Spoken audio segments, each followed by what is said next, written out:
एक दौलतमंद इंसान ने अपने बेटे को वसीयत देते हुए कहा, बेटा मेरे मरने के बाद मेरे पैरों में ये फटे हुए मोजे यानी जुराब पहना देना, मेरी ये इच्छा जरूर पूरी करना।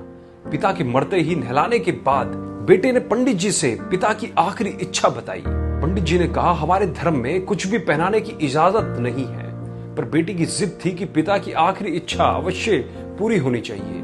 बहस इतनी बढ़ गई कि शहर के पंडितों को जमा किया गया, लेकिन कोई नतीजा नहीं निकला। इसी मोहल्ले में से एक व्यक्ति आया और आकर बेटे के हाथ में पिता का लिखा हुआ खत दिया, जिसमें पिता की नसीहत लिखी थी। मेरे प्यारे बेटे, देख रहे हो, दौलत, बंगला, गाड़ी और बड़ी बड़ी फैक्ट्री और फार्म हाउस के बाद भी मैं एक फटा हुआ मोजा तक नहीं ले जा सकता।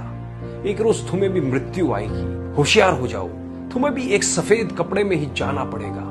लिहाजा कोशिश करना, पैसों के लिए किसी को दुख मत देना, गलत तरीके से पैसा ना कमाना, धन को धर्म के कार्य में ही लगाना। सबको यह जानने का हक है कि शरीर छूटने के बाद सिर्फ कर्म ही साथ जाएंगे, लेकिन फिर भी आदमी तब तक धन के पीछे भागता रहता है जब तक उसका निधन नहीं हो जाता। बेटा, कुछ बातों का हमेशा याद रखना, जैसे जो आपसे दिल से बात करता है उसे कभी दिमाग से जवाब मत देना। एक साल में 50 मित्र बनाना आम बात है, लेकिन 50 साल तक एक मित्र से मित्रता निभाना खास बात है। एक मिनट में जिंदगी नहीं बदलती, पर एक मिनट सोचकर लिखा फैसला पूरी जिंदगी बदल देता है।